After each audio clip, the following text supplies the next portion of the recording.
दूसरा, क्या कौन सी भविष्यवाणी प्रभु में पूरी हुई? आप पढ़िएगा जकरिया 9 अध्याय 9वां वचन। हे सियोन बहुत ही मगन हो, हे यरूशलेम जय जयकार करो, क्योंकि तेरा राजा तेरे पास आएगा। वह धर्मी और उद्धार पाया हुआ है, वह दीन है, गदहे पर वरन गदही के बच्चे पर चढ़ा हुआ आएगा। देखिए हाँ, ये वचन यहूदी लोगों के पास, उनके कई नबी लोग थे। एक नबी का नाम जकरिया, उसने यीशु मसीह के जन्म से 450 साल पहले और 480 साल के बीच, मतलब ईसा पूर्व 450 और 80 के बीच में उन्होंने कहा। उनकी पुस्तक है, 14 अध्याय है। उस 9वें अध्याय में 9वें पद में उसने लिखा है, हे सियोन, हे यरूशलेम के लोगों। सियोन यरूशलेम का दूसरा नाम। वहां के लोगों के लिए बहुत समय उसने कहा, तुम मगन हो, आनंदित हो, क्योंकि तेरा कौन आ रहा है? राजा आ रहा है। वो धर्मी है, उद्धार पाया हुआ है, दीन है। इसका साइन, प्रतीक है, चिन्ह है, गदहे पर वरन गदही के बच्चे पे चढ़ा हुआ आता आएगा। जिस वक्त में कहा, उस वक्त में यहूदियों का राज्य एक राज्य नहीं था। ये रोमी सारी फारसी लोग, मतलब आज का ईरान है, उनका पुराना फारसी था। मादी फारसी साम्राज्य के अधीन एक छोटा सा प्रांत था। उन लोग दुखी थे, हमारा राजा नहीं है, हम किसी के अधीन में हैं, कोई बाहर हमारे ऊपर राज करता है। उन लोगों को उनका नबी जकरिया कहा, मगन हो, आनंदित हो, क्योंकि तुम्हारा राजा आने वाला है। वो धीर है, धर्मी है। कैसे मालूम करेंगे राजा को? तो गदहा पे गदहा के बच्चा को ऊपर बैठ के आए। तो मतलब क्या है? उन दिनों में राजा का 2 सवार था, एक घोड़ा, दूसरा गधा। किसी राजा किसी राजा के बाद चढ़ाई करके आता है युद्ध करने के लिए, जिनके पास चढ़ाई होने वाला वो राजा सोचेगा, अगर ये हमारे पास लड़ने के लिए आता है, इसके साथ युद्ध करे या शांति का वाचा पाए। देखिएगा उसकी आर्मी कितनी है, मेरी आर्मी कितनी है। उसकी आर्मी क्या होगा था, मेरा आर्मी क्या और। उन लोग तो चढ़ने के लिए आते हैं, इन लोग तो बचने के लिए लड़ेंगे। लेकिन क्या इनका मनोबल उतना है? क्या उनका उतना ताकत है? क्या मैं जाऊंगा इन लोगों को परत करके मैं हारूंगा कि जीतूंगा? अगर समझ गया हम जीतने वाले हैं, तो घोड़ा में बैठ के जाएगा, come on, I am ready to fight with you, मैं तुमसे लड़ेगा, तब युद्ध होगा, शांति का वाचा नहीं होगा। अगर ये राजा का बा उतनी कैपेसिटी नहीं है, लड़ाई में हर जगह समझेगा, तो घोड़ा छोड़ के गधा में बैठेगा, बात के जाएगा, महाराजा घोड़ा में है, ये जाएगा, तो वो समझ लेगा ये जो राजा हमसे लड़ने के लिए नहीं आ रहा है, मुझे शांति बनाने के लिए आता है। शांति चाहता है अपने देश के लिए, शांति चाहता है अपने लोगों के लिए। ये शांति का दूध बन करके आता है, शांति का वाचा बनाने आता है। समझ लेगा तो युद्ध नहीं होगा, जिससे अपने लोगों का कोई हानि नहीं होगी, शांति देश में बनी रहेगी।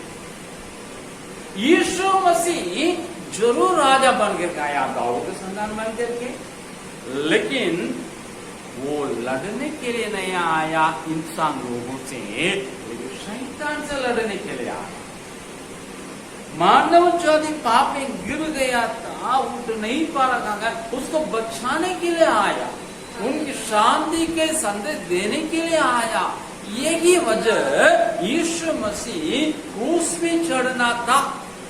इसलिए यीशु मसीह वहां का राजाओं से लड़ने के लिए नहीं आया। यहूदी ने इनको पकड़ के क्या किए, ये अपने राजा कहता है, आप इनको ट्रायल कीजिएगा, जांच कीजिएगा, इन क्रूस में चढ़ा दीजिएगा।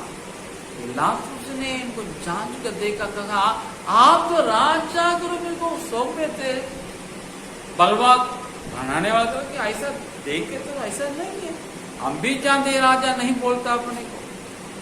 हेरोदेस को पास भेजा, वो भी नहीं बोलता जो इसके जहां के राजा हैं, इसलिए मैं इनको छुड़ाऊंगा।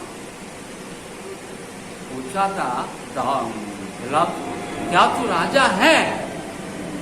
हाँ राजा है, लेकिन मेरा रानी इस संसार का नहीं है, जगत का नहीं। अगर होता था मेरे सारे लोग तुमसे लड़ते, मेरा राज इस धरती का नहीं है, मेरा राज इस संसार के नहीं है।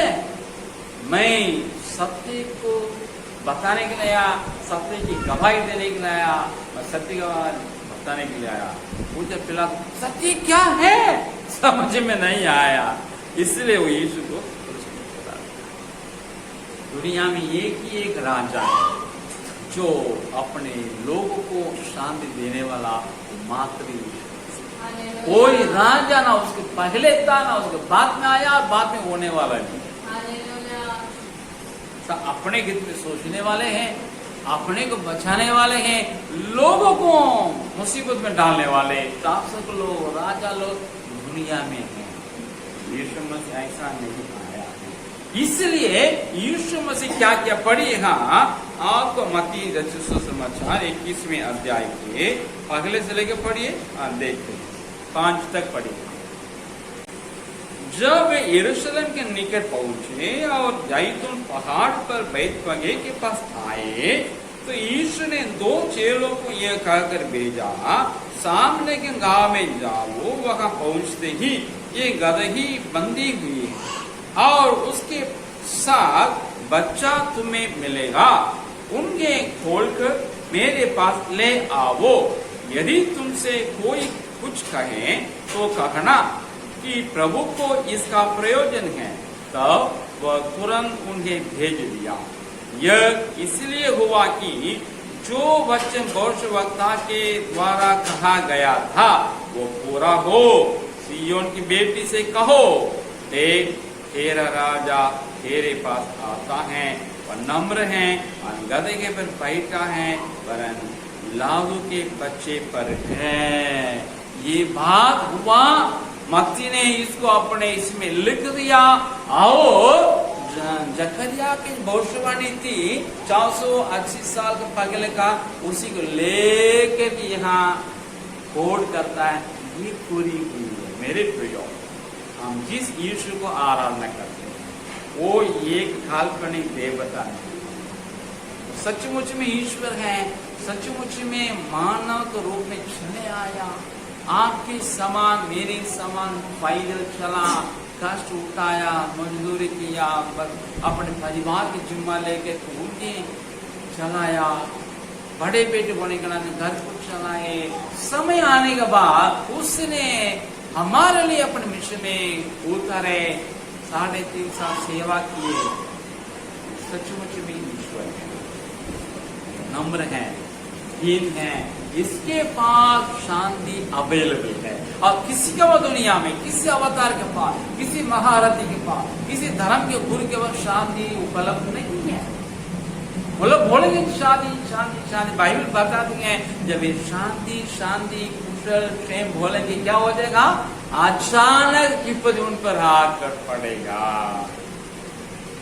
यीशु मसीह क्या कहा, मैं अपनी शांति तुम्हें दिया जाता हूँ, जैसा संसार देता वैसा मैं देता हूँ, अपनी शांति तुम्हें देता हूँ। इससे हमारे पास खाना रहे ना रहे, अच्छे कपड़ा रहे ना रहे, घर रहे ना रहे, लोग साथ रहे ना रहे, हमारे प्रोन्नति मिले ना मिले, हम लोग शांति के साथ रह सकते हैं। क्यों? हमारी शांति इन चीजों पर निर्भर नहीं है, यीशु मसीह का दिया हुआ है, यीशु मसीह पर निर्भर है। ये अंदर की शांति है। बाहर पूरा हल चलने का लगा, हम लोग शांति से रहेंगे। जब उनके 11 साथी लोग, शिष्य लोग घर को अंदर को बंद कर अंदर रहे, यीशु ने क्या किया? अंदर घुस के कहा तुम्हारे लिए शांति मिले। हाँ भी कई दुखों से अपने बंद कर रहे हैं, किसी बात नहीं करते हैं। यीशु आपसे क्या कहता है? आपका अंदर घुस करके कहता है तुम्हें शांति मिले। हमारा यीशु मुझे शांति का राज है।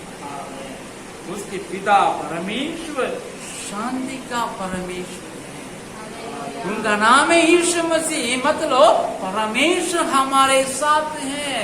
जितने महारथी लोग बाइबल में भी जन्म लिए हैं, वे परमेश्वर के दास थे, लेकिन उनको उपस्थित हमेशा के लेके नहीं आए। तो यीशु मसीह जब जन्म हुआ, उनको ये नाम दिया गया है इम्मानुएल, मतलब परमेश्वर हमारे साथ। अगर यीशु मसीह आपके साथ है, परमेश्वर आपके साथ है। हाँ, इन दोनों आपके साथ मेरे साथ हैं, शांति में हम लोग के साथ हैं। इसलिए आदि यीशु मसीह अगर व्यक्ति को खुदा का तरफ ग्रहण नहीं किए, स्वीकार किए और वो छोड़ दिए। अगर आप ले लिए उनको, स्वीकार कर लिए, उनको थामे रहिए आखिरी तक। ये है पाम संडे का संदेश। यही चीज पाम संडे के दिन पूरी हुई।